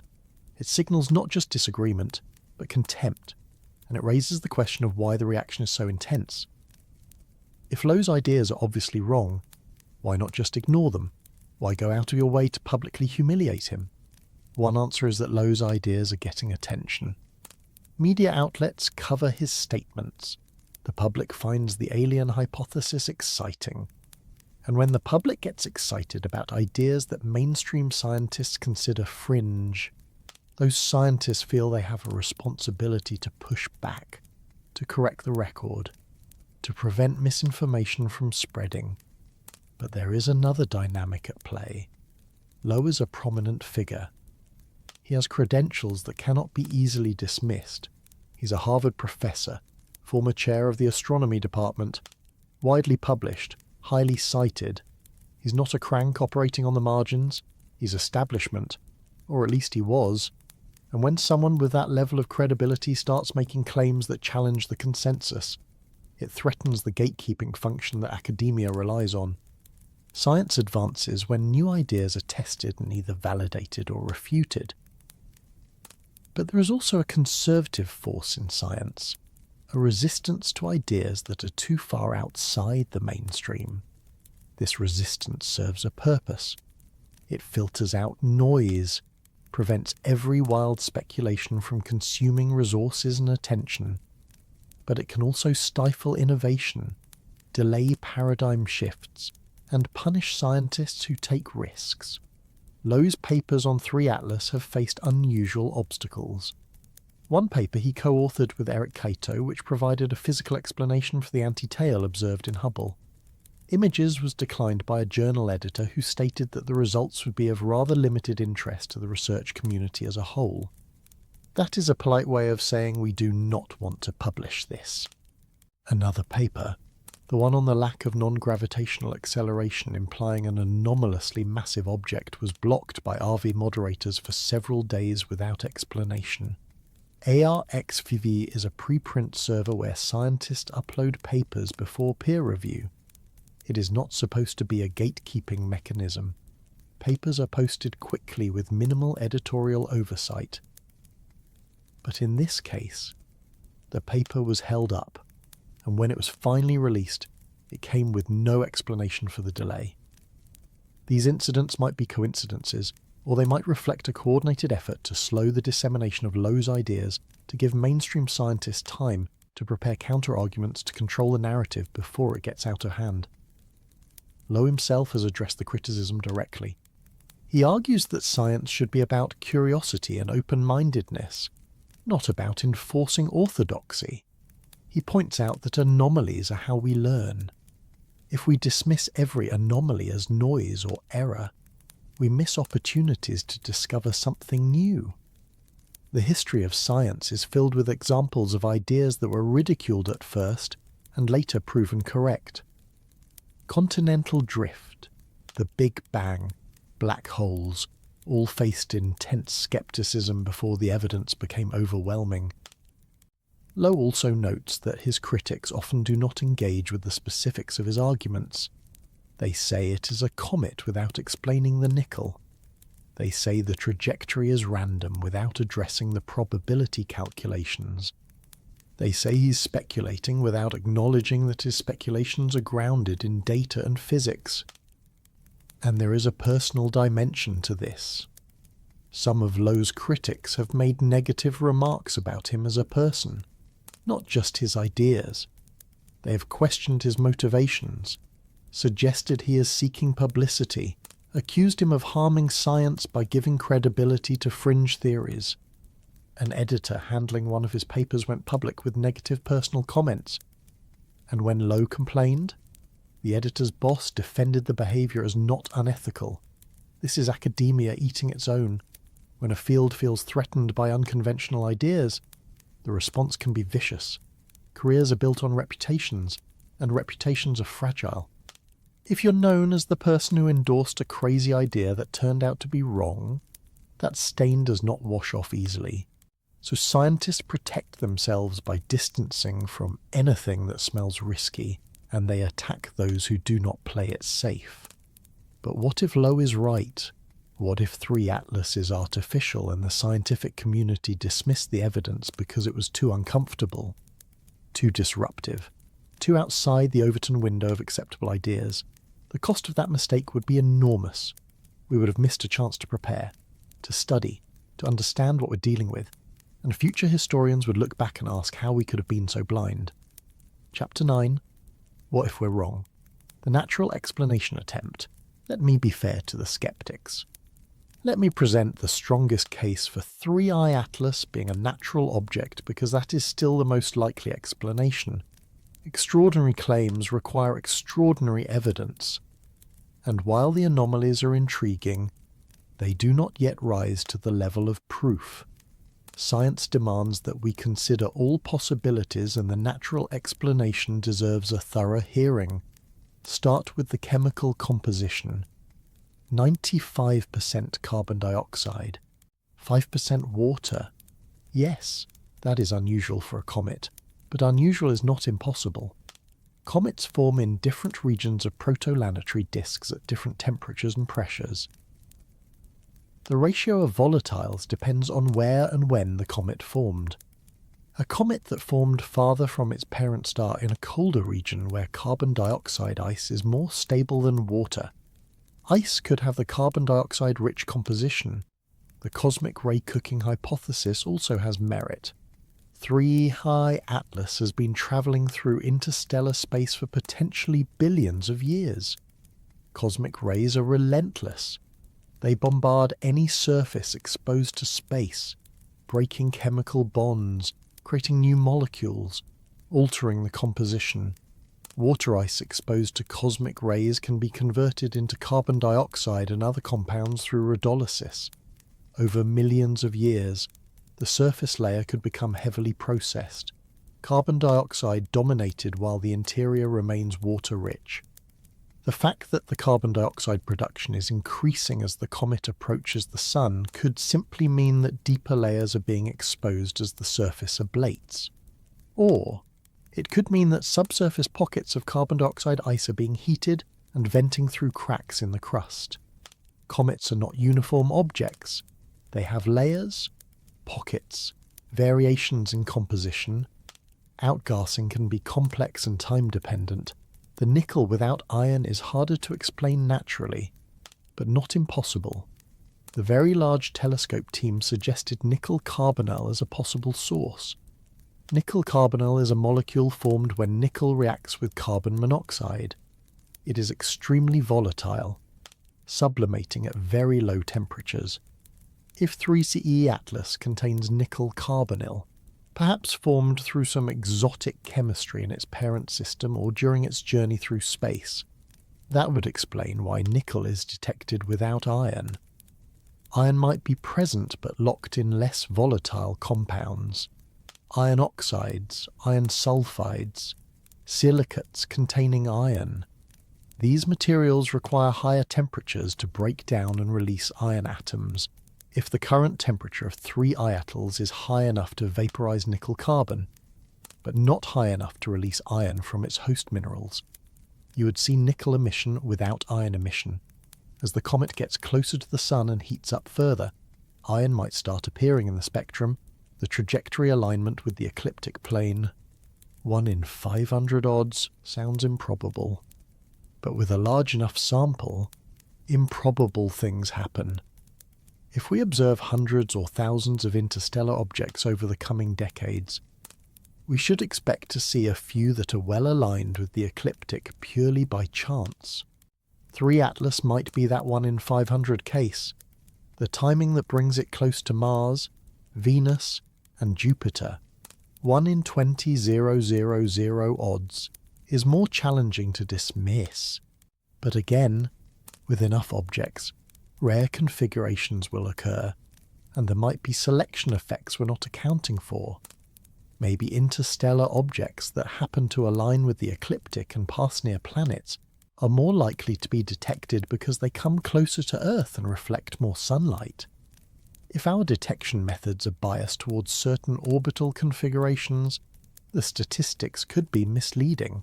The mass problem, the fact that 3I Atlas is much larger than the previous 2 interstellar objects, could reflect the diversity of interstellar populations. Maybe small objects like Oumuamua and Borisov are common, but large objects like 3 Atlas are rare. We've only detected 3 interstellar objects total, a sample size far too small to draw firm conclusions about size distributions. Maybe we just got lucky or unlucky, depending on your perspective, to find a large one early. The anti-tail, the forward glow, can be explained by asymmetric outgassing from a non-spinning nucleus. If the nucleus is tidally locked or slowly rotating, and if most of the outgassing happens on the sunward side, you get a plume expanding forward. That plume scatters sunlight, creating the observed brightness distribution. The lack of a prominent tail might mean the dust production is lower than expected, or the dust grains are larger and less affected by radiation pressure. So they do not form a long trailing tail. Every anomaly has a potential natural explanation. The explanations might require invoking rare conditions, exotic chemistry or statistical flukes, but they are not impossible. And when faced with 2 hypotheses, one requiring known physics and chemistry under unusual circumstances, and one requiring alien technology, Occam's razor tells us to prefer the simpler explanation. The simpler explanation is that 3I Atlas is a comet, an unusual comet, yes, an ancient comet from a different part of the galaxy with a composition and behaviour we've not seen before, but still a comet, a natural object shaped by billions of years of cosmic evolution, not an artificial construct. This is the position most astronomers take, and it's a reasonable position. It acknowledges the anomalies while maintaining that extraordinary claims need extraordinary proof, and the proof so far is not there. We have circumstantial evidence, suggestive patterns, intriguing coincidences, but we do not have a smoking gun. We do not have definitive signs of artificial structure, propulsion, or communication. The observations scheduled for late October and November will provide more data.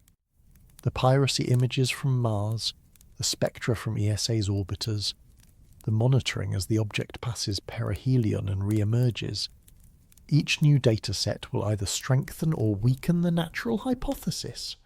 If the data continues to fit the comet model, if the object behaves predictably, if there are no further anomalies, then the technological hypothesis fades. But if the data shows something unexpected, if new anomalies emerge, if the object does something that comets do not do, then we have to reconsider. And that is all Avi is asking for. Not that we accept his hypothesis as proven, but that we keep an open mind and follow the evidence. There is a middle ground between assuming every anomaly is aliens and assuming no anomaly could ever be aliens. That middle ground is careful investigation without prejudgment. It is saying we do not know and we are going to find out. It is recognizing that the universe is full of surprises, and sometimes those surprises challenge our understanding in profound ways. One argument I find compelling is about the age of 3 Atlas. If it originated from the thick disk of the Milky Way, as the velocity and trajectory suggest, it could be 7 to 11 billion years old, older than the Sun, older than Earth, older than any object in our solar system, except perhaps some very ancient asteroids that formed in the earliest days. An object that old has witnessed the evolution of the galaxy. It has seen stars born and die. It has passed through regions of intense radiation, dense molecular clouds, perhaps even close encounters with other stars. Over that immense span of time, it has been shaped by processes we can barely imagine. Its surface has been bombarded, eroded, altered. Its interior might have undergone phase transitions, chemical reactions, restructuring. When you're dealing with something that ancient, you cannot assume it will behave like the comets in our solar system, which are mere infants by comparison at 4.5 billion years old. The chemistry could be different. The structure would be different. Everything could be different in ways we have not anticipated, because we've never studied anything that old from outside our solar system. So maybe the anomalies are not signs of technology. Maybe they're signs of extreme age and exotic origins. Maybe 3i Atlas is teaching us that the universe is more diverse than our models account for, that natural processes can produce outcomes we did not predict. Maybe the lesson here is humility, an acknowledgement that our understanding of comets and interstellar objects is still in its infancy. That would be a valuable lesson. It would expand our knowledge. It would make us better scientists, and it would not require rewriting our entire worldview or confronting the possibility that we are being watched by intelligences far older and more advanced than ourselves. Chapter 10. Humanity's Crossroads. What happens next? We are approaching a moment of clarity. In the coming weeks, multiple spacecraft will observe 3 Atlas with unprecedented detail. The Mars flyby on October 3rd will give us our first resolved images. The perihelion passage on October 29th will test whether the object behaves as a natural comet or does something unexpected. The re-emergence in late November and December will reveal whether its trajectory has changed. Each observation is a test, and each test will either confirm or challenge what we think we know. Between November 2nd and November 25th, the ESA's Jupiter Icy Moons Explorer spacecraft called JUICE will observe 3 Atlas using multiple instruments. JUICE is currently on its way to Jupiter after a flyby of Earth and Venus for gravity assists. NOLRA. It is in a perfect position to view 3 Atlas during one of its most active phases shortly after perihelion, when the comet should be at peak brightness and outgassing rate. JUICE carries cameras, spectrometers, and a particle detector. The cameras will capture images of the coma and any tail that develops. The spectrometers will analyze the composition of the gas and dust, looking for molecules that might have been missed in earlier observations. The particle detector can measure ions and charged particles in the vicinity of the comet, providing information about how the solar wind interacts with the outgassing material. ESA says JUICE will likely have the best view of 3I Atlas in a very active state, because JUICE is looking at the comet after perihelion when it has been maximally heated by the sun. The activity should be intense. If there is ever a time when 3I Atlas will reveal its nature, this is it. Active comets shed their surface layers rapidly, exposing fresh material underneath. Any hidden structures, any technological components would become more visible as the disguising layers of ice and dust ablate away. The data from JUICE will not be available immediately. ESA notes that JUICE is currently on the far side of the Sun from Earth using its high-gain antenna as a heat shield. It is communicating through a smaller medium-gain antenna at reduced data rates. The full data set from the November observations might not be downlinked and processed until February 2026. That is months away. But when it arrives, it could be definitive. There is also coordination being considered between JUICE and NASA's Europa Clipper mission. Both spacecraft carry ultraviolet spectrographs, instruments that can detect atoms and molecules by their ultraviolet emission. If both spacecraft observe 3I Atlas simultaneously from different positions, they can triangulate the distribution of gases in the coma, building a three-dimensional map of the outgassing. That level of detail has never been achieved for an interstellar object. Now, let me address the question everyone is thinking. Should we attempt to communicate with 3 Atlas? Should we send a signal, a message trying to make contact if it is indeed artificial? Avi has written about this dilemma. He points out that there are 2 main risks to sending a message. First, we do not know the capabilities or intentions of whatever might be listening. If 3 Atlas is a probe from an advanced civilization, that civilization might perceive an unsolicited message as a threat. In the Dark Forest framework, revealing yourself is dangerous. Broadcasting a signal saying, "Here we are, we're intelligent, we exist," might be interpreted as a challenge or a declaration of hostility. The response could be violent. Second, even if the intentions are not hostile, communication might be misinterpreted. Our message might convey something we did not intend. Language, even mathematical or pictorial language, is rooted in context and assumptions. An alien intelligence with completely different evolutionary history, different sensory modalities, different cognitive structures might misunderstand what we're trying to say. A friendly greeting might be read as an insult. An offer of cooperation might be seen as submission. On the other hand, if 3 Atlas is a probe specifically sent to detect intelligent life, it might be waiting for us to respond. The wow signal, if it really came from 3 Atlas, could have been an invitation, a test to see if anyone is listening. By not responding, we might be missing an opportunity for contact, for learning, for accessing knowledge far beyond our current understanding. Loeb suggests that before we send any message, we should observe, treat it like a blind date, watch the other party, try to understand their behavior, their characteristics, their intentions before starting a conversation. If 3E Atlas maneuvers in ways that suggest intelligence, if it shows signs of being responsive to observation, if it does anything that indicates awareness of us, then we can consider communication. But rushing to send a message without understanding what we're dealing with is reckless. The Arecibo message sent in 1974 toward the globular cluster, Messier 13, was a low-risk communication. The cluster is 22,000 light-years away. Even if someone receives the message and responds, the round-trip time is 44,000 years. We are in no danger from a civilization that far away, at least not on human timescales.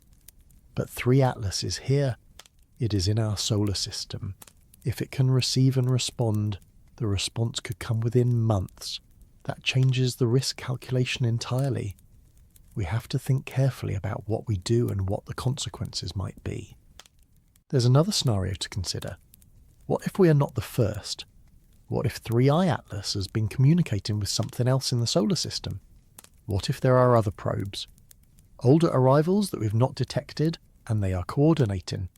The WOW signal might have been directed not at Earth, but at another receiver elsewhere in the solar system. We might have intercepted a transmission never meant for us, like overhearing a conversation in a language we barely understand. If that is true, then the question is not whether to communicate, but whether to reveal that we intercepted the message. And maybe the smart play is to stay quiet, to listen, to learn what we can without announcing our presence. The Galileo project will be monitoring the skies after October 29th. Loeb has stated that the project will check for increased activity of unidentified anomalous phenomena following the perihelion passage. If 3i Atlas is a mothership releasing probes, those probes might become visible as they enter Earth's atmosphere or maneuver in near-Earth space. The Galileo observatories are specifically designed to detect and track such objects. Detection alone would be historic. Confirming the existence of alien technology in our solar system would be the most important discovery in human history. It would answer the question of whether we're alone. It would prove that intelligent life exists elsewhere, that it is capable of interstellar travel, that it's interested in our solar system for reasons we can only guess at. But detection is just the beginning. After detection comes the question of response. Do we try to intercept? Do we attempt communication? Do we prepare defences? Do we alert the public or keep it classified? These are decisions that no one person or even one government can make. They require international coordination, input from scientists, ethicists, military strategists, philosophers, representatives of all humanity. The problem is that we do not have such a framework in place. There is no international body with the authority to decide how humanity responds to alien contact. The United Nations has a committee on the peaceful uses of outer space, but it is focused on treaties about satellites and space stations, not protocols for encountering extraterrestrial intelligence. SETI, the Search for Extraterrestrial Intelligence, has proposed guidelines for what to do if we detect a signal from space. But those guidelines assume detection via radio telescope, not a physical object in our solar system. We are unprepared. And that unpreparedness means that if something happens, the response will be chaotic, fragmented, reactive rather than planned. Different countries will pursue different strategies. Some will want to communicate, some will want to hide, some will want to attack. The result could be confusion, missed opportunities, or escalation of tensions that we cannot afford.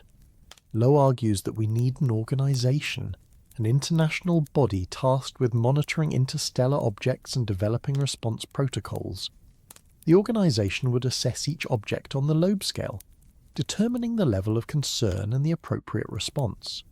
Objects ranked low on the scale, clearly natural, require no special action beyond scientific observation. Objects ranked high, confirm technological with potential threat, require coordinated response, including possible interception, communication, or defensive measures. The Ver Rubin Observatory, scheduled to begin full operation soon, will discover interstellar objects at an unprecedented rate. Currently, we find maybe one every few years. With Rubin, we will find dozens per year, possibly hundreds. Each one will need to be assessed. Each one could be the visitor that changes everything.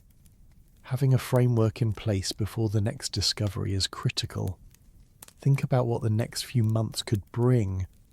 If 3e Atlas is natural, we will have learned about ancient comets from other star systems, expanded our understanding of planetary system formation and evolution, and refined our detection methods for future visitors. That alone is valuable. If 3i Atlas is technological, we will have confirmed that we are not alone, that advanced civilizations exist, that they are exploring the galaxy, and that they've reached our solar system. That knowledge would reshape every aspect of human civilization: religion, philosophy, politics, science, all transformed by the realization that we share the universe with others. The stakes could not be higher, and the clock is running. So, here we are, September turning to October, watching the sky, waiting for answers that might arrive in days or weeks or months. 3 Atlas continues its journey inward, carrying with it questions we've never had to seriously confront. Is it a messenger from another world? Is it a scout? Is it simply an ancient wanderer? A frozen relic teaching us that the universe is stranger than we imagined.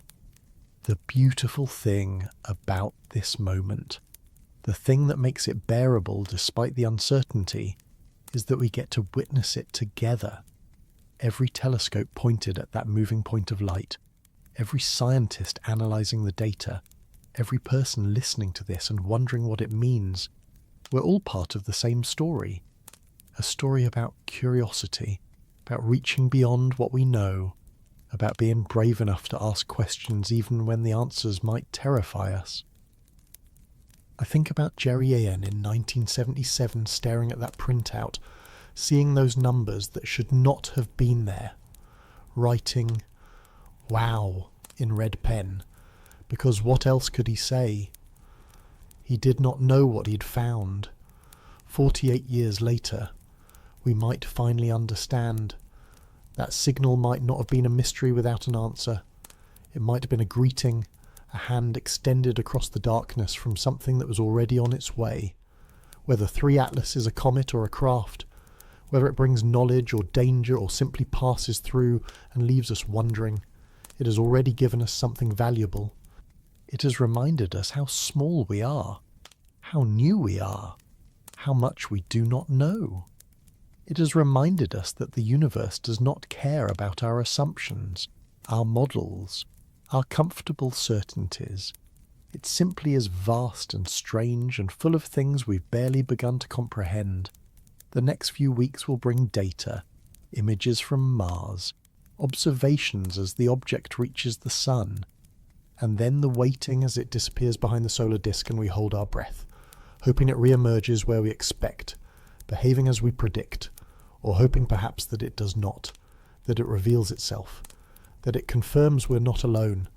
Either way, we will learn, and learning, that pursuit of understanding despite fear and uncertainty, that is what makes us human. That is what drives us to build telescopes, to send spacecraft across the solar system, to stay up late analysing data, to ask the questions that have no easy answers. Thank you for spending these hours with me, diving into this mystery, sitting with the discomfort of not knowing. If you found value in this exploration, if it made you think or wonder or see the night sky differently, I would be grateful if you would like this video and subscribe. It helps more people find these stories, and right now, this story matters. This story might be the most important one any of us ever hear. Before I let you go, the standard reminder. Everything shared here is based on published scientific papers, official observations, and public statements. I've presented multiple perspectives from